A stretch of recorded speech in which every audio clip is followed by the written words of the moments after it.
আমার বড় গপু সোনাকে বসিয়ে দিয়েছি। দেখো বড় গপু সোনা সব সময় শুধু হাসে। তো এখন বড় গপু সোনাকে আমি স্নান করাবো। তো আগে আমি স্নান করাবো কি করে জানো? আগে আমি চরণে জল দেবো তুলসী পাতা দিয়ে, তারপরে আমি বড় গপু সোনাকে স্নান করাবো। তো তুলসী পাতা আমি বসানোর সময় এখানে একটা দেয়া হয়ে গেছে। তো এখন আমি এই যে জল সংকোটা এর মধ্যে দিয়ে আমি গপু সোনাকে সবসময় স্নান করাই। তো দেখো আমি স্নান করাচ্ছি। আগে চরণটা ধুইয়ে দিচ্ছি, গোপুসোনার আগে চরণ ধোয়াতে হয়, তারপরে আমি স্নান করাচ্ছি। তো স্নান করিয়ে নিই, তারপরে আমি কি জামা পরাই চলো তোমাদের সাথে শেয়ার করব। গোপুসোনার আমার স্নান হয়ে গেছে। আমি গোপুসোনার প্রণাম মন্ত্রটা বলে স্নান করাই। কৃষ্ণায় ও বাসুদেবায় হরে ও পরমাত্মনে প্রণত ক্লেশ নাশায় গোবিন্দায় নমো নমঃ। তো গোপুসোনাকে আমি 3বার এইভাবে জলটা ঢেলেছি। আর গোপুসোনাকে দেখেছো গোপুসোনার গাটা কত চকচক করছে? কারণ হলো আমি গোপুসোনাকে সব সময় চন্দন মাখিয়ে স্নান করাই, তারপরে জলের মধ্যে গোলাপ জল দিই, সব কিছু দিয়ে আমি স্নান করাই। তো এর জন্য আমার গোপুসোনার গা সবসময় চকচক করে। আর গোপুসোনার গা যদি চকচক করে তাহলে মনে করবে গোপুসোনা সবসময় আমার কাছেই আছে, মানে এখানেই আছে। তো দেখো আমার গোপুসোনাকে আমি স্নান করিয়ে দিয়েছি। এখন আমি গোপুসোনাকে জামাটা পরাই।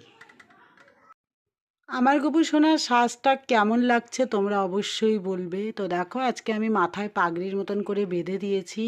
তো এখন চরণে তুলসী পাতা দিয়ে দেবো, ফুল দিয়ে দেবো। আর একটা ভিডিও নিয়ে আমি চলে আসবো। তো আজকে আমার বড় গোপুসোনার স্নান করানোটা তোমাদের কেমন লাগলো অবশ্যই বলবে। আর এদিকে এখন আমি ছোট গপুকে স্নান করাবো। রাধে রাধে বন্ধুরা। আমার বড় গপুকে আজকে বেশ সিম্পলভাবে সাজিয়েছি, আজকে আর মালা পরাইনি। আর এই দেখো মাধবীলতা ফুলটা আমি চরণে দিয়েছি। এবার ছোটো গপুকে করবো, স্নান করাবো। তো বড় গপুর চরণে ফুলটা দিয়ে দিলাম। তোমরা দেখো বড় গপু কি সুন্দর হাসছে।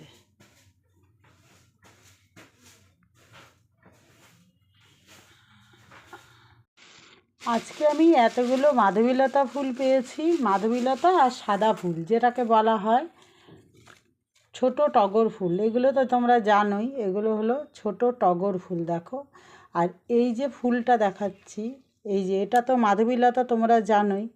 তো এই ফুল না গোপালের খুব প্রিয় ফুল। আর এই ফুল দিয়ে না আমরা ছোটোবেলায় কত খেলা খেলেছি, মানে যেমন এইগুলোকে মালা গেঁথে নিজেরা হাতে পায়ে নুপুর করেছি, হাতের চুড়ি করেছি, কানের পরেছি, মানে কত সুন্দর সেই মাধবীলতা ফুলগুলো। দেখো আমি দেখাচ্ছি ভালো করে, দেখো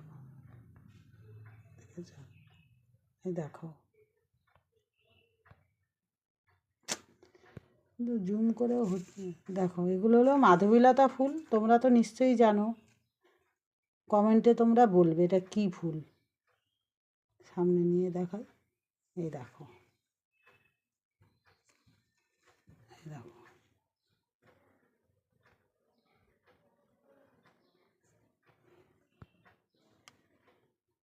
এগুলো হলো মাধবীলতা ফুল। এই দেখো আমার গপুর এখন সব খুলে দেবো। আর এই যে বাসি ফুলগুলো সব মানে নিয়ে নিয়েছি, এগুলো এখন রেখে দেবো। ফুলগুলো একটা প্যাকেটে, পরে জলে গিয়ে দিয়ে আসবো। তো দেখেছো গপুকে, দেখো গপুকে ঘুম থেকে উঠিয়ে দিয়েছি। উঠিয়ে এখন আমি সব ওর মালা টালা খুলে এখন আমি স্নান করাবো। চলো স্নান করাই আর সিংহাসনটা ভালো করে পরিষ্কার করে নিই। আজকে আমি গপুকে এই জামাটা পরালাম। এটা হলো কটনের জামা, মানে সুতির জামা। তো এখন গরমকাল জন্য আমি সবসময় সুতির জামা পরাই, নাহলে গপুর অনেক জামা আছে জরির, কিন্তু জরির জামা ঠিক ভালো লাগে না। তো চলো এবার মালা টালাগুলো পরিয়ে সাজাই। মালা পরিয়ে দিয়েছি, হাতে বাসি দিয়ে দিয়েছি, আর আমি মাথায় এটা দিয়ে দিলাম। এটার উপরে একটা ময়ূরের পালক ছিল, কিন্তু এটা এখন খুঁজে পাচ্ছি না, তাও দেখছি, যদি খুঁজে পাই তাহলে পরিয়ে দেবো। তো রাধে রাধে বন্ধুরা, আর একটা ভিডিও নিয়ে চলে আসবো। তো আমার ছোটো গপুর সাজ তোমাদের কেমন লাগলো অবশ্যই বলবে।